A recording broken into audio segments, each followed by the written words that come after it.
Electrode potential और जो है कंसंट्रेशन ऑफ मेटल आयन जो या कंसंट्रेशन ऑफ इलेक्ट्रोलिटिक सॉल्यूशन और इलेक्ट्रोड पोटेंशियल के बीच में जो रिलेशन होता है उसी को हम लोग क्या कहते हैं, नस्ट इक्वेशन। आपको अभी याद होगा जो स्टैंडर्ड रिडक्शन पोटेंशियल वैल्यू निकाला था एसआरपी, कल बताया था हमने, जो एसआरपी की वैल्यू कैलकुलेट किया था, यानी आपने standard reduction potential value calculate किया था, उसके लिए कंडीशन फिक्स की थी 1 मोलर 298 केल्विन 1 बार प्रेशर, ये फिक्स किया था। किसके लिए? फॉर स्टैंडर्ड हाइड्रोजन इलेक्ट्रोड या नॉर्मल हाइड्रोजन इलेक्ट्रोड, इसके लिए फिक्स किया। ठीक है भाई, फॉर स्टैंडर्ड हाइड्रोजन इलेक्ट्रोड या नॉर्मल हाइड्रोजन इलेक्ट्रोड के लिए ये कंडीशन आपने फिक्स किया हुआ था। लेकिन आप जानते हैं किसी भी इलेक्ट्रोलिटिक अगर कंसंट्रेशन सेम है, कंसंट्रेशन फिक्स है, तो हमेशा जो ई सेल की वैल्यू आएगी वो सेम आएगी। लेकिन आप जानते हैं जो इलेक्ट्रोलिटिक सॉल्यूशन लिया जाता है उस इलेक्ट्रोलिटिक सॉल्यूशन का जो कंसंट्रेशन होता है वो वेरिएट करता है। किसी भी इलेक्ट्रोकेमिकल सेल में अगर आपको याद हो, आपको प्रीवियस वीडियो में बताया था, ये आपका इलेक्ट्रोकेमिकल सेल हुआ था। एक में जिंक सल्फेट ले लिया था और एक में आपने कॉपर सल्फेट ले लिया था, और उसके बाद ये इलेक्ट्रोड और इस इलेक्ट्रोड को आपने कनेक्ट कर दिया था साल्ट ब्रिज से, जो है आपने कनेक्ट कर दिया था। तो जो ये दोनों इलेक्ट्रोलिटिक सॉल्यूशन है इसकी कंसंट्रेशन अगर सेम है तो ई सेल की वैल्यू जो आएगी वो फिक्स। लेकिन अगर इनकी कंसंट्रेशन चेंज हो गई तो ऑटोमेटिक आप जान लीजिए जो ई सेल की वैल्यू है वो क्या होगी, अलग होगी। और इसी को फाइंड आउट करने के लिए हम लोग नस्ट इक्वेशन को पढ़ेंगे, और नस्ट इक्वेशन जो होता है वो हमें रिलेशनशिप बताता है। रिलेशनशिप किसके बीच में? सेल पोटेंशियल यानी ई सेल और साथ ही साथ कंसंट्रेशन ऑफ इलेक्ट्रोलिटिक सॉल्यूशन। जो ये कंसंट्रेशन ऑफ इलेक्ट्रोलिटिक सॉल्यूशन है, ये इलेक्ट्रोलिटिक सॉल्यूशन, इनके कंसंट्रेशन में और पूरे सेल का जो ई सेल आता है, पूरे सेल का जो ई सेल आता है, इनके बीच में जो रिलेशनशिप होता है उसी को हम लोग क्या कहते हैं, नस्ट इक्वेशन। यानी हम कैसे डिफाइन कर सकते हैं, the relationship between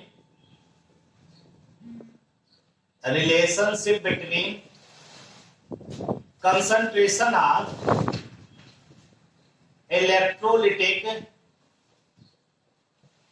solution and cell potential of cell potential of cell are called Nash equation। फिर समझ लीजिए हमने क्या कहा, हमने कहा हम लोग जो भी जितने भी इलेक्ट्रोड का इलेक्ट्रोड पोटेंशियल कैलकुलेट किए हैं वो कंडीशन ये, लेकिन अगर यही कंसंट्रेशन चेंज हो रहा है, यही कंसंट्रेशन अगर चेंज हो रहा है तो ऑटोमेटिक जान लीजिए ये जो सेल पोटेंशियल आपकी वैल्यू है वो चेंज हो जाएगी।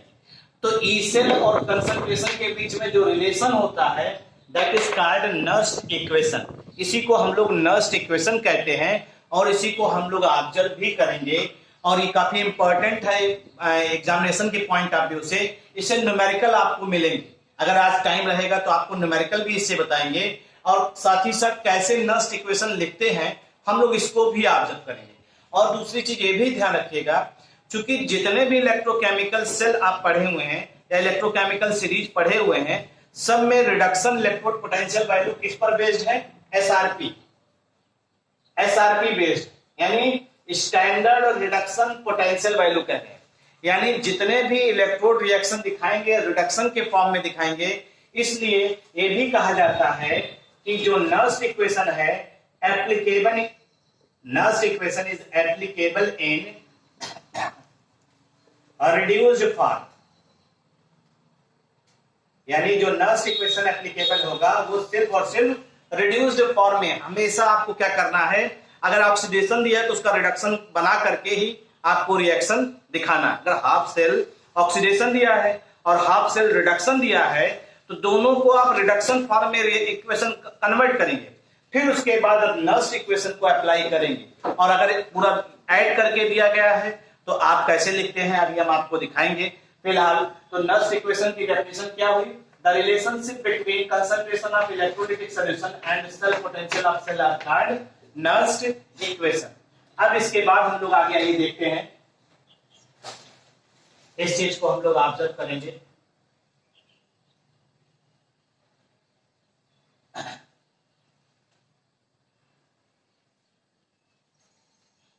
अगर इसी चीज को हम लोग देखें, यहां पे एक जनरल रिएक्शन लेते हैं। Let us consider a general reaction. Let us consider a general reaction. एक जनरल रिएक्शन लेते हैं और हमने अभी आपसे कहा कि ये एप्लीकेबल किसमें है? applicable only in reduced form, only in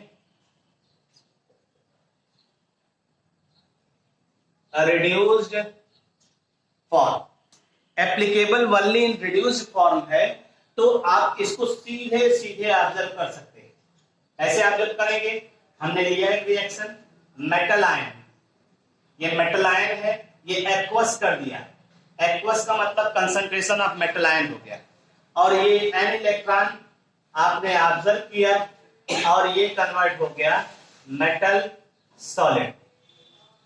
तो आप देख रहे हैं ये रिडक्शन, गेन ऑफ इलेक्ट्रॉन हो रहा है, और गेन ऑफ इलेक्ट्रॉन हो रहा है तो इसे हम लोग क्या कहेंगे? रिडक्शन। ये एक हाफ सेल रिएक्शन है, और हाफ सेल रिएक्शन जो है इसे हम लोग कहेंगे हाफ सेल रिएक्शन, जो रिडक्शन फॉर्म में लिखा हुआ, जो रिडक्शन फॉर्म में लिखा हुआ है। अगर इसी के लिए नस्ट इक्वेशन को अप्लाई करें, अप्लाइंग नस्ट, तो देखिए इन्होंने क्या लिखा? ई। ई लिख रहे हैं, ई किसका है? रिडक्शन फॉर्म का, यानी मेटल आयन, ऐसे लिखा जाएगा, ध्यान दीजिएगा, मेटल आयन मेटल सॉलिड। ये बता रहा है कि यहां कंसंट्रेशन फिक्स नहीं, और is equal to E naught metal ion metal solid. ये बता रहा है कि जो स्टैंडर्ड इलेक्ट्रोड पोटेंशियल इस हाफ सेल का है, वहां कंसंट्रेशन किसका फिक्स है? जो स्टैंडर्ड हाइड्रोजन इलेक्ट्रोड का 1 मोलर लिया गया है, माइनस 2.30, या इसको और 60 भी लिख देते हैं, माइनस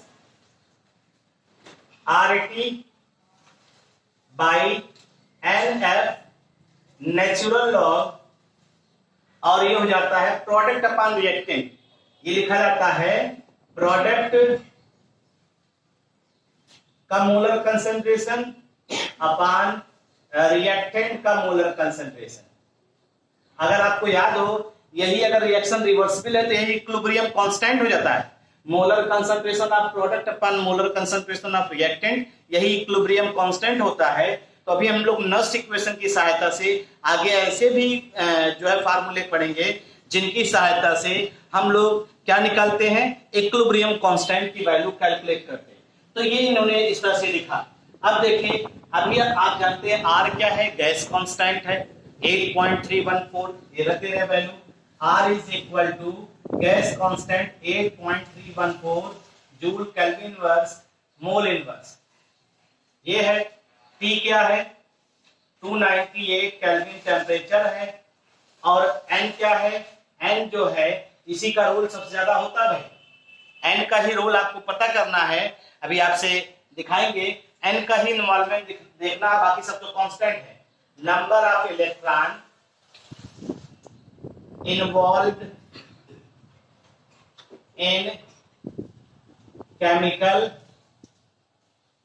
रिएक्शन, और F जो है आपका ये फैराडे कांस्टेंट है, और जिसकी न्यूमेरिकल वैल्यू कूलाम आप जानते हैं 96500 कूलाम एक मोल का ये वैल्यू होती है। ये न्यूमेरिकल वैल्यू ये फिक्स है, यही चेंज होगा, इसी को हटाएंगे। बाकी अगर न्यूमेरिकल वैल्यू देखें तो ये आपका रहेगा। अब इस इक्वेशन के लिए, अगर इस फार्मूले के लिए अगर आप नस्ट इक्वेशन लिखना चाहते हैं तो देखिए, E metal ion metal solid is equal to E metal ion metal solid, और यहां पे आ जाएगा IT by NF log, natural log है भाई। प्रोडक्ट में क्या है, प्रोडक्ट में मेटल सॉलिड लिखा है, तो मोलर कंसंट्रेशन आप मेटल सॉलिड लिखेंगे अपॉन मोलर कंसंट्रेशन आप मेटल आयन एक्वस लिख रहे हैं ये, ठीक।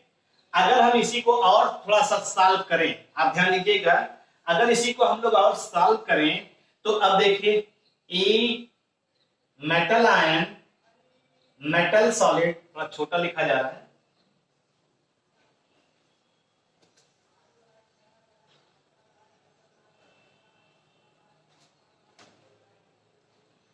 इसी को आगे कर देते हैं,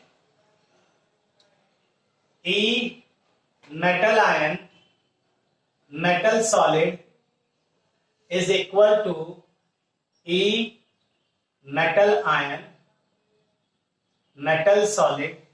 अब इसको सॉल्व कर देते हैं, वैल्यू रख करके यहां पे इसको सॉल्व कर दिया, और थोड़ा सा लिख लेते हैं 2.303 RT by NF।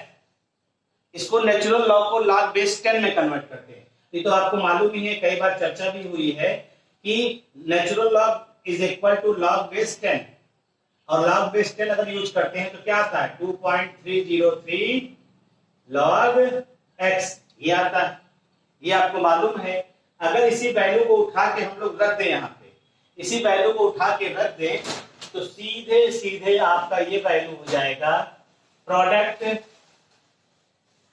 Metal solid upon metal ion concentration, ठीक है भाई। तो इसको एक बार देखिए, कोई दिक्कत महसूस हो रही बताइए। ये आपने अभी यहां तक लिखा हुआ है, इस वैल्यू को, अगर इस वैल्यू को लिखा हुआ है तो आप सीधे सीधे इस बात को कह सकते हैं कि अब इसको जितने भी कांस्टेंट वैल्यू हैं उनको क्या कर दीजिए आप, सब्स्टिट्यूट करके सॉल्व कर, जितने भी कांस्टेंट वैल्यू हैं सब्स्टिट्यूट करके सॉल्व कर दीजिए। अगर आप सब्स्टिट्यूट करके सॉल्व करेंगे तो क्या न्यूमेरिकल वैल्यू आएगी, यहाँ पे भी ध्यान दीजिएगा। आप ध्यान दीजिए, हम लोग जानते हैं, वी नो दैट, आप सोचेंगे कि क्या चीज है, किसी भी मेटल सॉलिड, प्योर सॉलिड की, या ऐसे कहिए we know that pure solid अगर आपने लिया, प्योर लिक्विड लिया, प्योर सॉलिड या प्योर लिक्विड का मोलर कंसंट्रेशन हम लोग हमेशा क्या मानते हैं, यूनिटी मानते हैं, एक मानते हैं। और ये किस कंडीशन पे है, एट 298 केल्विन टेम्परेचर, इसकी बात हो रही है। अगर इस टेम्परेचर और प्रेशर की, इस टेम्परेचर और प्रेशर की बात कर रहे हैं, 298 केल्विन टेम्परेचर और 1 बार प्रेशर है, तो उसके लिए अगर हम लोग रखेंगे इसकी वैल्यू, तो देखिए क्या वैल्यू आ रही है। अगर इस चीज को हम लोग सीधे सीधे आदत करें तो यहां से बता सकते हैं, देखिए अब सॉल्व करिए, put the value of known constant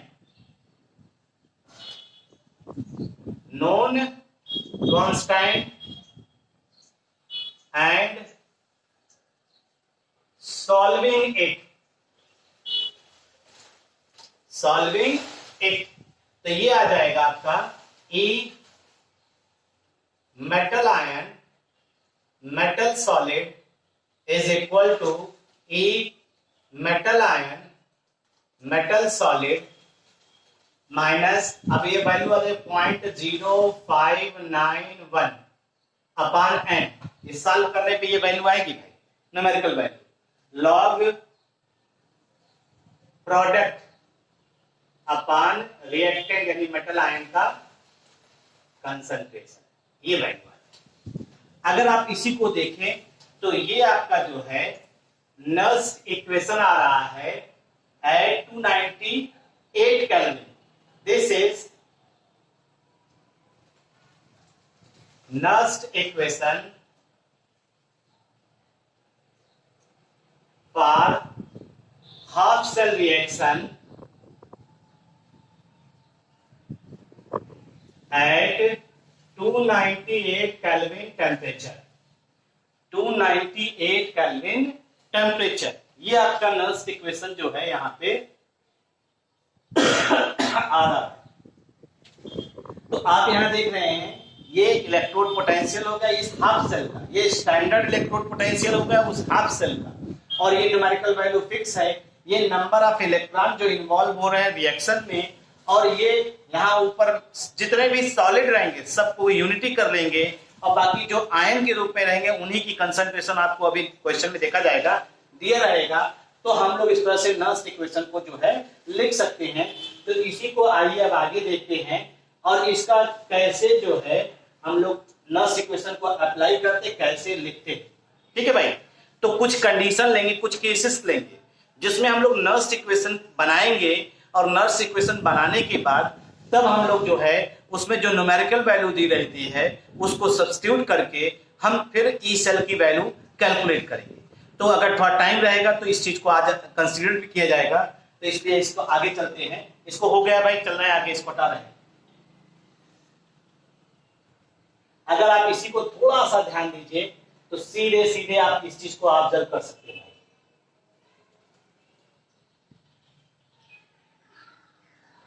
अब देखिए हम यूज कर रहे हैं application of Nernst equation, application of Nernst equation. आप एक चीज मान के चलिए, इससे 3 नंबर के क्वेश्चन आपको जरूर मिलते हैं बोर्ड में, और वो नर्स्ट इक्वेशन से रिलेटेड आपको न्यूमेरिकल दिखाई देगा। बहुत सिंपल सा न्यूमेरिकल है, सिर्फ आपको आइडिया होना चाहिए कैसे क्या है। तो हम यहाँ पे ले रहे हैं केस फर्स्ट। केस फर्स्ट ऐसा ले रहे हैं जिसमें दोनों मेटल जो लेंगे, दो इलेक्ट्रोड जो लेंगे, दोनों की वैलेंसी सेम रहेगी। When valency of metal are same. आप एक चीज ध्यान रखिएगा, जो हम आपको बताने चल रहे हैं इसको अगर आप देखेंगे तो इस तरह से तमाम रिएक्शन आप जो है फिर बाद में अपने आप से भी बना सकते हैं, लेकिन मेजॉरिटी ऑफ रिएक्शन में आपको जो केस बताएंगे उसमें ज्यादातर आपको ये दिखाई देंगे।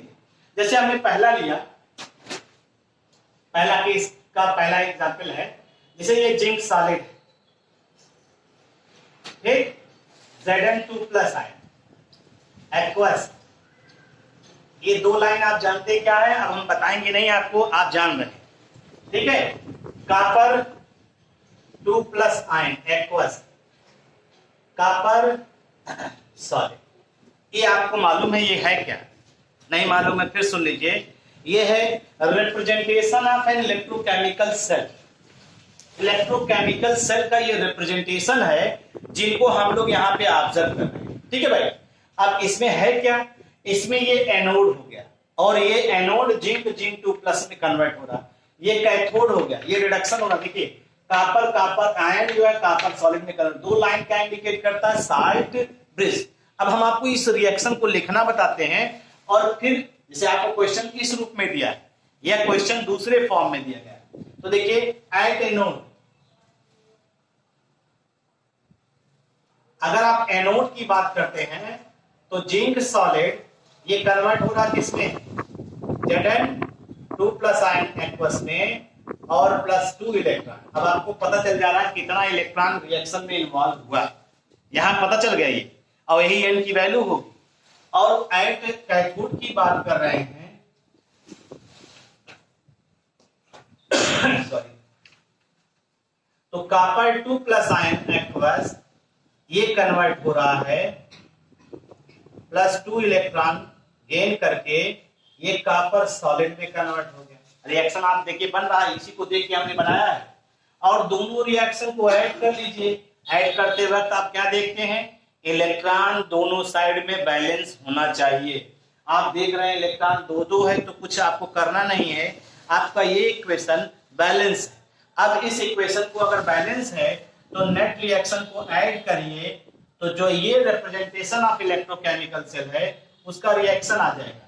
पहले जो इलेक्ट्रॉन को कैंसिल किया आपने, और जब कैंसिल किया तो जो इक्वेशन आ रहा है zinc solid plus copper 2 plus ion aqueous gives zinc 2 plus ion aqueous और प्लस कॉपर सॉलिड। ठीक है भाई, ये आ गया आपको। अगर इस तरह से ये इक्वेशन आपका आ गया तो अब आपको मिल गई। इसी रिएक्शन के लिए आपको लिखना क्या है, नर्स इक्वेशन। तो आप देखिए नर्स इक्वेशन जानते ही क्या होता है, वी नो दैट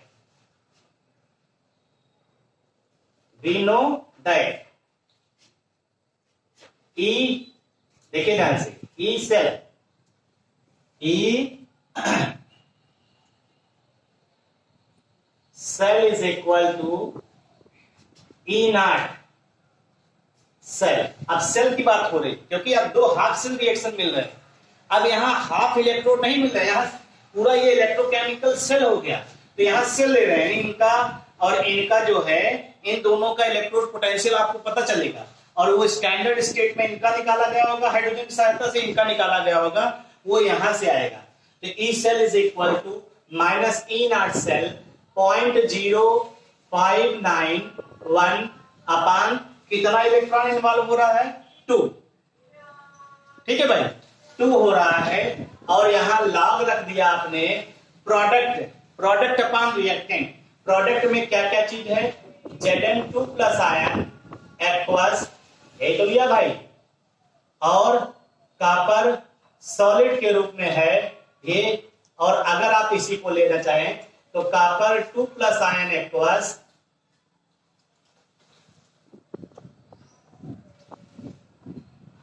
और यहां आ जाएगा जिंक सॉलिड। ये ध्यान देना है कि ये तो सॉलिड है, ये यूनिटी हो गया, ये सॉलिड है, ये यूनिटी हो गया। आप ध्यान दीजिएगा, ये सॉलिड है, ये यूनिटी हो गया, ये सॉलिड है, ये यूनिटी हो गया। तो इसका मतलब है सिर्फ आयन ऊपर रहेगा, यानी जिंक ऊपर रहेगा, कॉपर नीचे रहेगा। तो ये वैल्यू हो जाएगी आपकी ई सेल बराबर ई नॉट सेल माइनस 0.0591 अपान, यहां इसको हटा दे रहे, देखिए कॉपर सॉलिड और जिंक सॉलिड हटा दे रहे, ये यूनिटी हो जाएगा। अब बचेगा क्या, अपान 2 लॉग जिंक आयन एक्वस अपान कॉपर आयन एक्वस। अब ये आपको Nernst equation, this is the Nernst equation. इस हाफ सेल के लिए ये नर्स इक्वेशन आ गया। ये अगर आपको इक्वेशन दिया है और इसमें आपको E naught cell, E naught electrode, anode और कैथोड दिया रहेगा, दोनों का डिफरेंस निकाल लीजिए, ये मिल जाएगा। मेटल आयन की कंसंट्रेशन यहीं पे दी रहेगी, देखिए यहीं लिखा रहेगा मेटल आयन की कंसंट्रेशन, यहाँ पे मेटल आयन की कंसंट्रेशन, यानी इसको यहाँ पे रख देंगे। बाकी सॉल्व करना है आपको, ये इक्वेशन आ जाएगा। इसकी सहायता से आप न्यूमेरिकल ई सेल पूछ सकता है, अगर ये दिया है तो ये पूछ सकता है, ये दोनों दिया है तो किसी एक का मेटल आयन का कंसंट्रेशन भी पूछ सकता है। तो उसमें कोई दिक्कत नहीं है, वो जब चीजें आएंगी तो उसको सॉल्व किया जाएगा। ये चीजें आप मैनेज कर सकते हैं, क्यों भाई। तो ये चीजें आप सीधे एक तरह से देखिए हो रहा है? तो हटाए भाई इसको,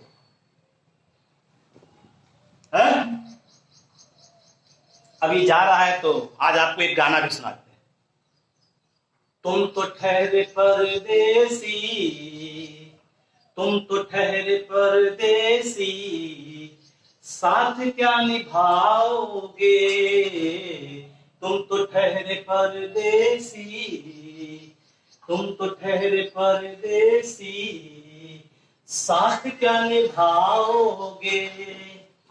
सुबह पहली गाड़ी से, सुबह पहली गाड़ी से तुम तो लौट जाओगे। ये आपका ये क्वेश्चन हट गया। अब दूसरा केस ले रहे हैं, केस सेकंड। केस सेकंड की अगर हम लोग बात करते हैं, केस सेकंड में हम लोग सीधे ऐसे मेटल आयन लेंगे जिनकी वैलेंसी डिफरेंट,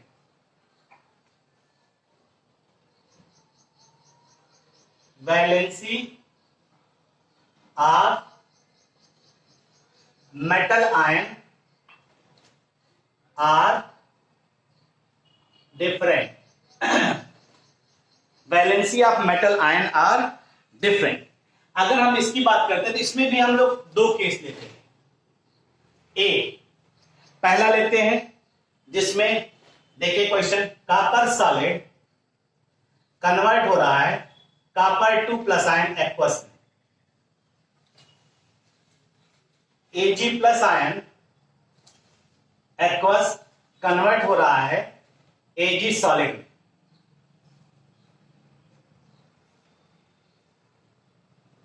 ठीक है भाई, ये इक्वेशन दिया गया है। अब इसके लिए आप सेल रिएक्शन बना सकते हैं, इसके लिए सेल रिएक्शन बना सकते हैं, इसमें कोई बहुत बड़ी बात नहीं। फिर से देखिए वही चीज, कॉपर, ये एनोड की बात हो रही है भाई। अब तो एनोड और कैथोड आप पहचान रहे हैं ना, लेफ्ट हैंड एनोड और राइट हैंड कैथोड। ये साल्ट ब्रिज, एनोड पर हमेशा AOCR, anode oxidation, cathode reduction, और ये साल्ट ब्रिज, इसको हम लोग ऑब्जर्व करते हैं। तो कॉपर सॉलिड ये कन्वर्ट हो रहा है कॉपर 2+ आयन एक्वस में और +2 इलेक्ट्रॉन। और ऐसे कैथोड की अगर हम लोग बात करते हैं तो कैथोड पर क्या हो जाएगा, Ag+ एक्वस, और ये कन्वर्ट हो रहा है Ag सॉलिड में। इस वाला ये एक इलेक्ट्रॉन गेन कर रहा है, एक इलेक्ट्रॉन गेन कर रहा है। रिएक्शन आ गया। रिएक्शन आने के बाद अब आप देखिए इसमें दिक्कत क्या आपको महसूस हो रही है। इसमें दिक्कत ये महसूस हो रही है कि आपको ये ध्यान रखना है कि यहां पर इलेक्ट्रॉनों की वैल्यू सेम नहीं, इलेक्ट्रॉन की वैल्यू सेम नहीं। और अगर इलेक्ट्रॉन की वैल्यू सेम नहीं है तो हम रिडॉक्स रिएक्शन में जब ऐड करते हैं तो रिएक्शन को क्या करते हैं, इलेक्ट्रॉन को बैलेंस करने के लिए मल्टीप्लाई करते हैं। तो कितने से मल्टीप्लाई करते हैं, यहां जितना ये आपका आ जाएगा 2, क्योंकि यहां 2 इलेक्ट्रॉन है तो ये आ जाएगा 2। अब आपका रिएक्शन ये मेंटेन हो गया, और आप इस रिएक्शन को मेंटेन करने के बाद सीधे सीधे ये 2 इलेक्ट्रॉन ये भी हो गया, 2 इलेक्ट्रॉन ये भी हो गया, और ये आपका आ जाएगा कॉपर सॉलिड +2 Ag+ एक्वस, और गिव्स कॉपर 2+ आयन एक्वस और +2 Ag सॉलिड। एक चीज आप ध्यान रखिएगा कि जो मल्टीप्लाई होता है, ये 2 से आपने मल्टीप्लाई किया, इसकी E0 वैल्यू में मल्टीप्लाई नहीं होगा, क्योंकि वो एक जो है एक Ag+ जब Ag सॉलिड में कन्वर्ट हो रहा है तो उसके लिए जो वैल्यू है वो E0 फिक्स होता है। तो ऐसा नहीं, जैसे देखिए, तो चलिए अब देखते हैं इसको। हमने कहा ये रिएक्शन दिया गया है, नेट रिएक्शन ये आपका आया। इस नेट रिएक्शन का आप गौर से करिए, इलेक्ट्रॉन को बैलेंस करने के लिए आपने 2 से मल्टीप्लाई किया। तो यहाँ पे एक क्वेश्चन भी क्वेरी कर सकते हैं आप लोग कि क्या जब 2 से मल्टीप्लाई कर रहे हैं तो उसमें इसके E0 वैल्यू में भी हम लोग मल्टीप्लाई करेंगे, जो इसकी Ag की E0 वैल्यू दी गई उसमें। तो ऐसा नहीं, E0 वैल्यू को जो है हम लोग यहाँ पे क्या करेंगे, अप्लाई, E0 की वैल्यू में कोई चेंज हम लोग यहाँ पे नहीं करेंगे, ये ध्यान रखिएगा इस चीज का। ठीक है भाई, अगर इसी चीज को हम लोग ऑब्जर्व करें यहाँ पे तो हम ये कह सकते हैं, देखिए हमने कहा जैसे ये देखिए zinc solid, zinc 2+ ion aqueous 2 electron ले रहा है और ये किसमें कन्वर्ट हो रहा है, जिंक सॉलिड में। इसकी E0 वैल्यू है -0.76 वोल्ट। अगर ये 2 जिंक आयन ले लीजिए और ये 4 इलेक्ट्रॉन हो जाए तो ये 2 जिंक हो जाएगा सॉलिड, लेकिन इसकी E0 वैल्यू में कोई परिवर्तन नहीं होगा, ये ध्यान रखिएगा। अगर यहाँ 3 जिंक आयन हो जाए, फिर यहाँ 6 इलेक्ट्रॉन हो जाए, तो ये 3 जिंक सॉलिड हो जाए, तो इसकी E0 वैल्यू में -76 वोल्ट, इसमें परिवर्तन नहीं होगा, ये ध्यान रखिएगा। ठीक है भाई, इस चीज का आप ध्यान रखिएगा। यहाँ पे सीधे सीधे हम लोग कह सकते हैं, हमने क्या कहा, हमने समझ में आई ये चीज, देखिए फिर से हमने कहा जिंक, 1 जिंक 2 जिंक 3 जिंक किया है, 1 जिंक पर जिंक पे इलेक्ट्रॉनों की संख्या कितनी है, 2, उसकी E0 वैल्यू फिक्स है 0.76 वोल्ट। लेकिन अगर जिंक आयन चेंज कर दिया तो उसी प्रोपोर्शन में इलेक्ट्रॉन भी चेंज हो रहा है, तो उसकी E0 वैल्यू में कोई परिवर्तन नहीं हो। इसका मतलब है किसी भी आयन के कोफिशिएंट में अगर चेंज होगा तो उसके E0 वैल्यू में कोई परिवर्तन नहीं होगा, ध्यान रखिएगा। यानी क्योंकि जो भी वैल्यू है वो इसके लिए, पर के लिए, तो पर में तो वही चीज आ रही है बार बार। तो if coefficient of ion changes, coefficient of ions changes, then the value of E naught will be same, will be same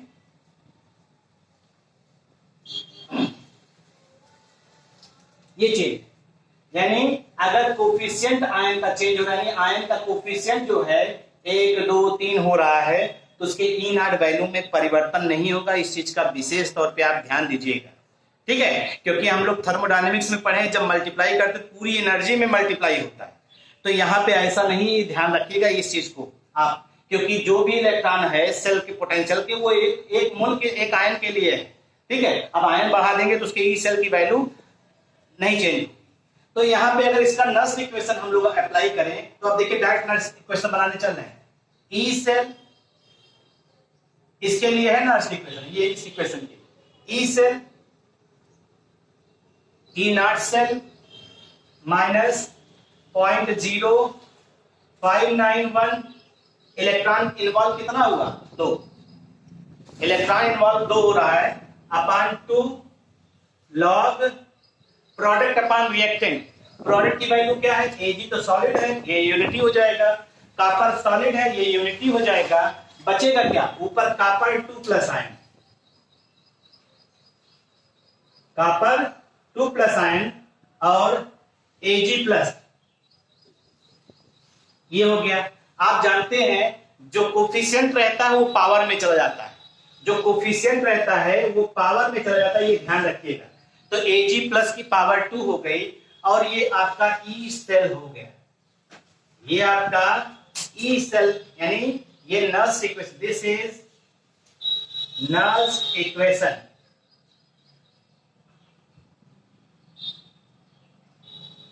ये आपका नर्स इक्वेशन हो गया इस इलेक्ट्रोकेमिकल सेल के लिए, जिसमें कॉपर और कॉपर 2 प्लस आयन दिया है, Ag प्लस। और इस तरह के क्वेश्चन आपको ज्यादा दिखाई भी देंगे अगर आप थोड़ा सा आइडिया, यही देखिए आपको क्या क्या चीज दिया रहेगा, ये निकालना रहेगा, ये दिया रहेगा, ये कैसे दिया रहेगा, कैथोड और एनोड पहचान रहे हैं, ये आपका एनोड हुआ, ये कैथोड, अब इसकी ई नॉट वैल्यू, इसकी E naught value, cathode minus anode करेंगे, ये आ जाएगा।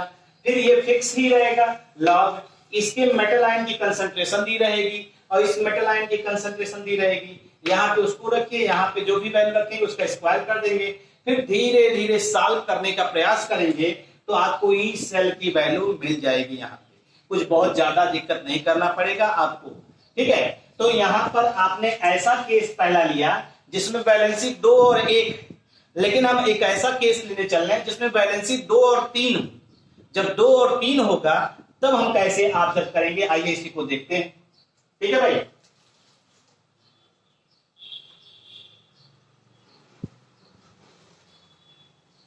देखिए भाई, इसको देख लीजिए, इसमें कहीं भी जो चीजें आपको दिखाई ना दे रही हो, समझ में आ रहा हो,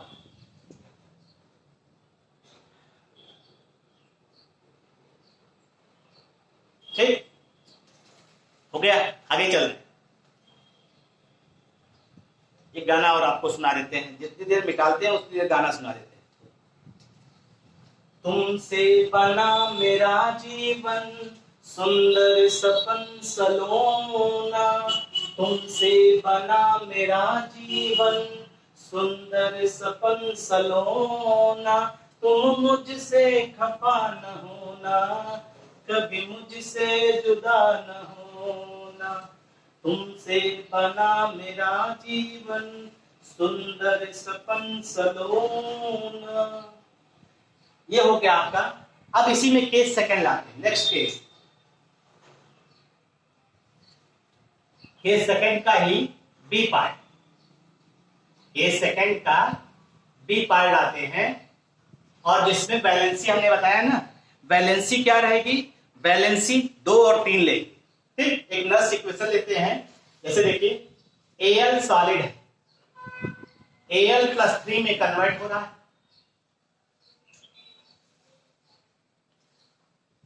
और यहां पे ले रहे हैं आयरन +2 एक्वस आयरन सॉलिड में ले रहे हैं। जरूरी नहीं यही मेटल आप लीजिए, आप कोई भी मेटल ले सकते हैं उसमें, लेकिन केस ऐसा ही आपको दिखाई देगा। कहीं क्रोमियम ले सकते हैं, कहीं निकेल मिल जाएगा आपको, तो केस ऐसा ही दिखाई देगा, इसलिए आप परेशान ना होइएगा। रिलैक्स माइंड से चीजों को आप ऑब्जर्व करिए और उसको समझने का प्रयास करिए, बहुत दिक्कत नहीं होगी। ठीक है भाई, अगर हम इसको ध्यान दें तो इसका एनोड का रिएक्शन देखिए। एनोड का रिएक्शन अगर देख रहे हैं तो आप देखेंगे एल्युमिनियम सॉलिड और ये किसमें कन्वर्ट हो रहा है, एल्युमिनियम +3 एक्वस में, और ये इलेक्ट्रॉन कितना हुआ, 3 इलेक्ट्रॉन। ठीक है, अब इसके बाद आयरन वाला देखिए, एट कैथोड,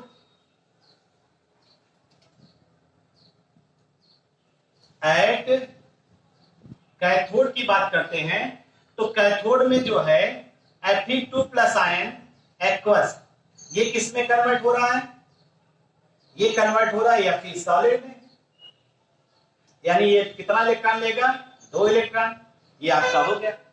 अब जब ये मिल गया आपको तो आपको ये चीज ध्यान रखना है यहाँ पे कि इलेक्ट्रॉन बैलेंस होना चाहिए। अब आपको इलेक्ट्रॉन देखिए एक जगह कितना दिखाई दे रहा है, 2 और एक जगह 3, तो हमें तो इलेक्ट्रॉन को इक्वेट करना है ना, ऐड करते हुए इलेक्ट्रॉन को बराबर करके फिर उसको कैंसिल करना है। तो हम इसमें कितने से मल्टीप्लाई करेंगे, 2 से, 2 3 जा 6 हो जाएगा। इसमें कितने से मल्टीप्लाई करेंगे, 3 से, और उसके बाद नेट रिएक्शन आप लिख लीजिए।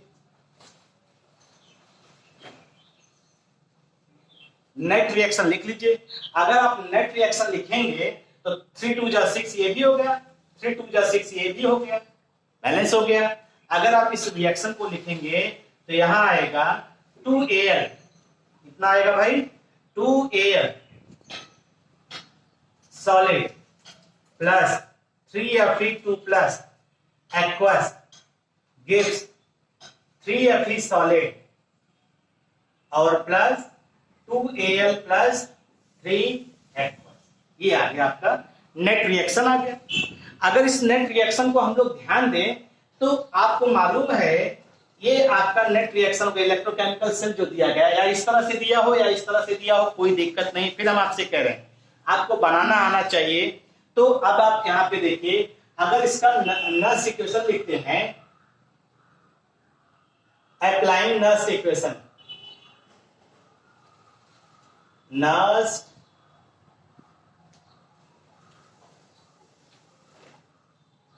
ये इक्वेशन लिख रहे हैं तो क्या आ जाएगा, नर्स इक्वेशन की अगर हम लोग बात करते हैं तो आपका आएगा E cell, E0 cell minus 0.0591। अब इलेक्ट्रॉन ही पहचानना है आपको, कितने इलेक्ट्रॉन हो जाए, 3 2 जा 6, 2 3 जा 6, यानी कुल इलेक्ट्रॉन कितने हो गए, 6। यही ध्यान देना, हमने बार बार आपसे कहा है रिएक्शन में कितने इलेक्ट्रॉन इन्वॉल्व हो रहे हैं, इसी को ध्यान दीजिए।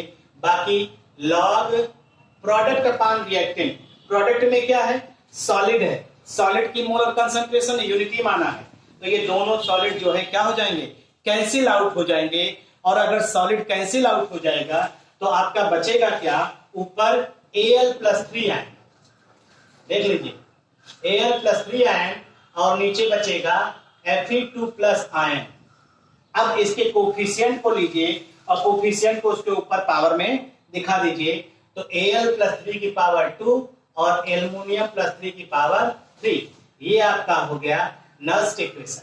फिर हमने कहा ये दिया रहेगा या ये दिया रहेगा, आपको एक निकालना रहेगा, इसकी वैल्यू भी दी रहेगी, इसके कोफिशिएंट को पावर कर दीजिए, उसी के हिसाब से आप नर्स इक्वेशन को अप्लाई कर सकते हैं। और बहुत ज्यादा आपको दिक्कत भी नहीं होनी चाहिए, ये चीजें आप आसानी से अप्लाई भी कर सकते हैं। ठीक है भाई, बहुत सिंपल सा क्वेश्चन है। एक क्वेश्चन हम छोटा सा लेते हैं जो आपके एनसीईआरटी बेस्ड है, और उसके बाद फिर आगे की चीजें जो है थोड़ा क्वेरी आप भी करते रहिए, थोड़ा आप भी पढ़ते रहिए घर पे बैठ के, जिससे कि आपको जो भी परेशानी हो वो कम से कम आप शेयर कर सके। अगर इसी चीज को हम लोग ऑब्जर्व करें, एक क्वेश्चन हम लोग लिखने चल रहे हैं, आप क्वेश्चन देख लीजिए तो उसी पे हम बताएं फिर आपको।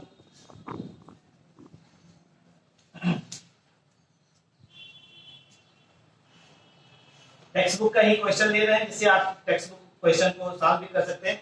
Represent the cell in which, represent the cell in which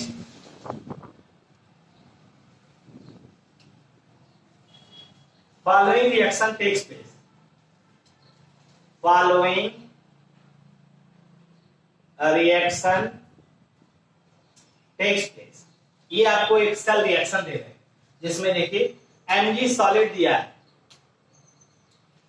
plus 2Ag plus दिया है और इसकी मोलर कंसंट्रेशन की वैल्यू दी गई, देखिए 0.0001 मोलर ये दिया है, 3 बार 0 है, ठीक। और उसके बाद दिया है Mg2 प्लस,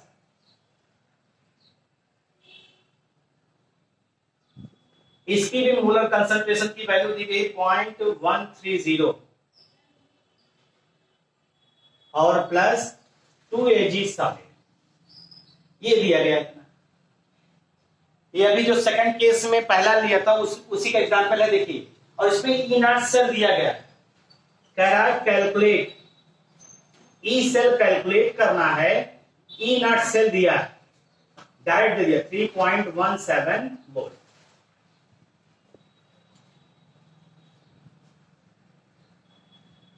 ये दिया गया, ठीक। अगर ये दिया गया है तो इसको हम लोग ऑब्जर्व कर सकते हैं, इसको हम लोग ऑब्जर्व कर सकते हैं। इसको सीधे सीधे देखिए ई नॉट सेल दिया है, यानी ये दिया है, हमें निकालना कौन है, ये। यहाँ पे इलेक्ट्रॉनिक संख्या आपको पता होनी चाहिए कितना आएगा, इसको देखने पे आपको आइडिया वैसे भी हो जा रहा होगा। और log product upon reactant, product में ये आएगा और रिएक्टेंट में ये आएगा, बस। और ये सब सॉलिड है, यूनिटी हो जाएगा। आइए इसका देखते हैं, बहुत सिंपल सा क्वेश्चन है, बहुत ज्यादा दिक्कत नहीं है, क्यों भाई? इस चीज को ऑब्जर्व कर सकते हैं नहीं? अगर आप ऑब्जर्व कर सकते हैं तो ये सीधा सीधा आ जाएगा। देखिए क्वेश्चन को देख रहे हैं, इसको बनाना है, इसके लिए नॉट इक्वेशन क्या आएगा, E cell is equal to E naught cell minus 0.0591। Electron कितना इन्वॉल्व होगा इसमें, देखिए Mg से Mg2 प्लस यानी 2, यानी अपान 2 लॉग प्रोडक्ट, प्रोडक्ट में Ag सॉलिड ये कैंसिल हो जाएगा और ये कैंसिल हो जाएगा, यही बचेगा Mg2 प्लस, यानी Mg2 प्लस अपान Ag प्लस स्क्वायर। अगर ई सेल की वैल्यू देखते हैं, दिया गया आपको कितना 3.17 माइनस 0.059 अपान 2 लॉग, ये वैल्यू हो जाएगी कितना भाई 13 इंटू 10 पावर माइनस 2, सॉल्व कर देना सिंप्लीफाई करके। और उसके बाद नीचे कितना हो जाएगा 10 पावर माइनस 4, ठीक है भाई। इसको तो 10 पावर माइनस 4 भी लिख सकते हैं और इसको कितना लिख सकते हैं 13 इंटू 10 पावर माइनस 2, सॉल्व करने में सुविधा आपको होगी। अब इसी को अगर देखें 3.17 माइनस 0.0, इसको सिंप्लीफाई कर ले, 0 2 2 जा 1 और 9 9 5 ये हो जाएगा लॉग 13 10 पावर माइनस 4 ऊपर जाएगा, कितना हो जाएगा 13 into 10 power minus 2 into 10 power 4, ये हो जाएगा। अब सॉल्व करेंगे अगर 3.17, ये 5 आएगा क्या,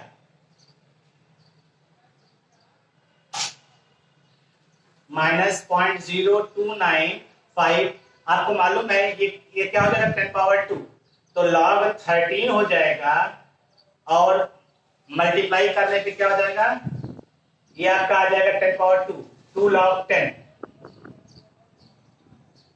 ये वैल्यू आपकी आ जाएगी। अगर आप इसको सॉल्व करना चाहें माइनस 0.02955 लॉग 13 की वैल्यू कितनी होती है 1.314, जो भी आती होगी देख लीजिएगा। लॉग 13 की न्यूमेरिकल वैल्यू देख लीजिएगा, हमारे ख्याल से आती है 1.314 प्लस, इसको देख लीजिएगा, चेक कर लीजिएगा भाई। और 2 लॉग 10 1 होता है तो प्लस 2। अगर आप इसी को सॉल्व करेंगे 3.17 माइनस 0.0295, इसको अप्रोक्सीमेट ले रहे हैं 0.03 कर दिया और ये हो जाएगा कितना 2 और 1 3 यानी 3.314 सॉल्व कर लीजिएगा। तो जो भी वैल्यू है आपकी वो इस सेल की वैल्यू हम लोग कैलकुलेट कर, जितनी भी वैल्यू आनी होगी वो इस तरह से आप कैलकुलेट कर सकते हैं, इसमें बहुत ज्यादा दिक्कत नहीं। तो इस तरह से आप सीधे सीधे इसको सॉल्व कर सकते हैं, बहुत दिक्कत भी नहीं है आपको।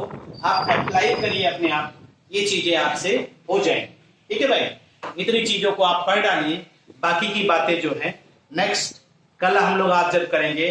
कुछ इससे रिलेटेड और भी चीजें हैं, पढ़िए, पढ़ करके ठीक। और जो भी चीजें छूट रही हैं आपकी वो यूट्यूब पे भी जाकर के आप देखिए, कोई दिक्कत नहीं है।